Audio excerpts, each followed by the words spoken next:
வணக்கம். நான் உங்கள் இன்பராஜ்.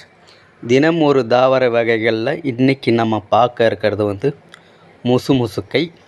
முசுமுசுக்கை ஒரு கொடி வகையை சார்ந்தது. இந்த முசுமுசுக்கை கொடி ரொம்ப நீண்டு வளரும் தன்மை கொண்டது.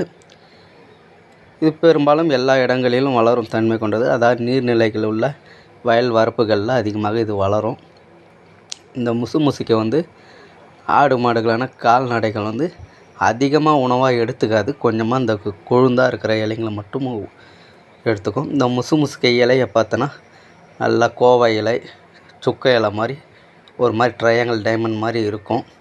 ஆனால் அந்த இலைகளை விட இது கொஞ்சம் சொரப்பாக இருக்கும்.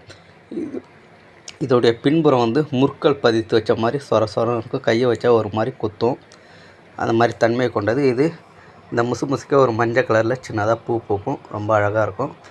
இந்த முசுமுசுக்கை கொடி நரம்பு விட்டுது பார்த்திங்கன்னா வேலிகளில் ஏறுறதுக்கு இதுக்கு நரம்புலாம் இந்த கொடியில் இருக்கும். இந்த முசுமுசுக்கையை நம்ம முன்னோர்கள் அதிகமாக பயன்படுத்தினாங்க. எப்போ பயன்படுத்தினாங்கன்னா, பிறந்து 6 மாதம் 7 மாத குழந்தைங்களுக்கு சளி பிடிச்சிக்கும், சளி பிடிச்சிக்கும். அந்த சளியை அகற்ற இந்த முசுமுசுக்கையை பயன்படுத்தியிருக்காங்க. இந்த முசுமுசுக்கை இலை சாறை எடுத்து கசக்கி சாறு எடுத்து குழந்தைகளுக்கு பாலாடையின் மூலம் ஊற்றுவதன் மூலம் அந்த சளி உடனே அருந்து விலகிடும் அப்படின்றது ஒரு உண்மை. அதை பயன்படுத்துவாங்க, நானும் பார்த்துருக்கேன். வீடியோ பிடிச்சிருந்தால் லைக் பண்ணுங்கள், ஷேர் பண்ணுங்கள்.